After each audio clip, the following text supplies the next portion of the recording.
حق و باطل کے درمیان زبردست معرکے ہوئے۔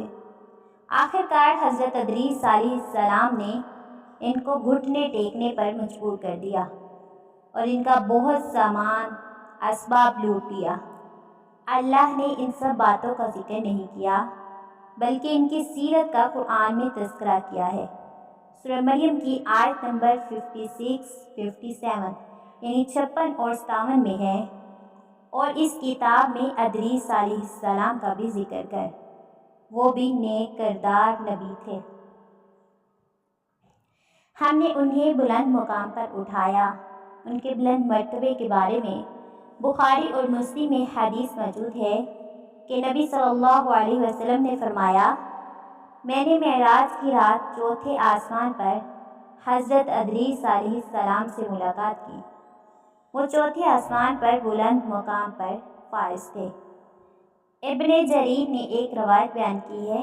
وہ روایت اس بات کی وضاحت کرتی ہے کہ اللہ تعالیٰ کا ارشاد ہے وَرَفَعْنَاهُ مَكَانًا عَلِيًّا۔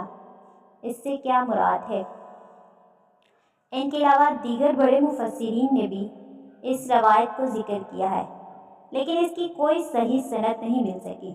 ابن ابی حاتم نے حلال بن یسار سے روایت کیا، وہ کہتے ہیں میری موجودگی میں ابن عباس رضی اللہ عنہ نے کعب رحمہ اللہ سے پوچھا کہ اللہ کے اس قول وَرَفَعْنَاهُ مَكَانًا عَلِيًّا، ہم نے انہیں بلند مقام پر اٹھا لیا، اس کا کیا مطلب ہے؟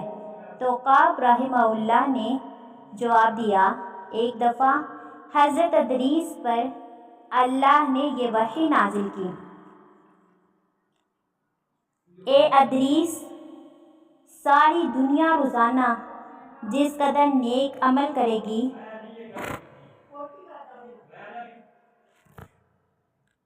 ان سب کے برابر تجھے ہر دن اجر دوں گا۔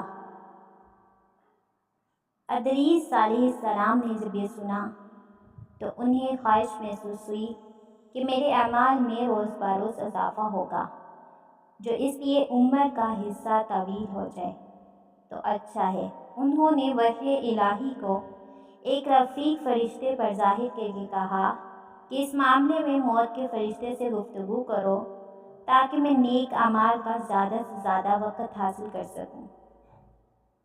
تو اس نے جب یہ سنا تو حضرت ادریس علیہ السلام کو اپنے بازوؤں پر بٹھا لیا اور اڑ گئے۔ تو جب یہ چوتھے آسمان سے گزر رہے تھے تو موت کا فرشتہ زمین پر آنے کے لیے اتر رہا تھا۔ وہاں دونوں کی ملاقات ہو گئی۔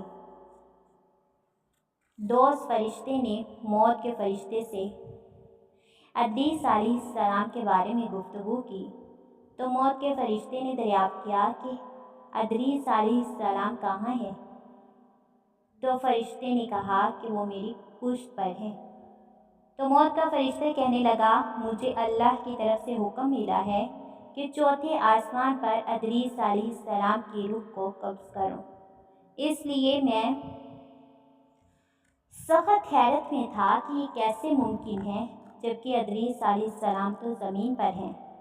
پھر موت کا فرشتہ آپ کے پاس آیا اور اجازت طلب کی کہ کیا میں آپ کی روح قبض کر سکتا ہوں؟